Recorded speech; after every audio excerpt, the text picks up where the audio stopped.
ବର୍ତ୍ତମାନ ଆମେ ଅଛୁ ଫାର୍ମ ହାଉସ୍ରେ, ଯେଉଁଠିକି ମୁନା ମୁଦୁଲି ବହୁତ ପରିଶ୍ରମ କରୁଛନ୍ତି। ଏବେ ତାଙ୍କ ପାଖକୁ ଯିବା ଆଉ ବୁଝିବା କ'ଣ କ'ଣ କାମ କରୁଛନ୍ତି।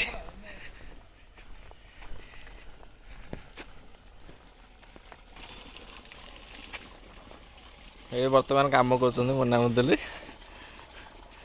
ଦେଖ ବର୍ତ୍ତମାନ ଦେଖ ସେ ସବୁ ଚାକିରି ଫାକିରି ଛାଡ଼, ଏଇଠି ଆସି ଫସଲ କର। ଆପଣ ଏଠି କ'ଣ କ'ଣ ଲଗେଇଛନ୍ତି କହିଲେ ଗଛରେ? କାକୁଡ଼ି ଲାଗିଛି, କାକୁଡ଼ି ଫଳିଛି, ହଁ, କଖାରୁ ଲାଗିଛି, କଖାରୁ, ମକା ଲାଗିଛି, ଆଳୁ ଲାଗିଛି, କୋବି ଲାଗିଛି, ସବୁ ପ୍ରକାର ଲାଗିଛି। ଆପଣ ଦେଖନ୍ତୁ ଆଉ ସମସ୍ତଙ୍କୁ ଦେଖନ୍ତୁ। ତାହେଲେ ଚାକିରି ବାକିରି ଛାଡ଼ିଦେବା, ଏଥର ଚାଷବାସ କରିବା।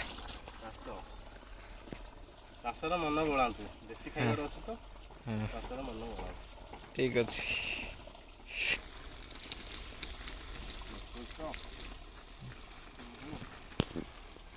କାକୁଡ଼ି ଭଲ ହେଇଛି, ଆଉ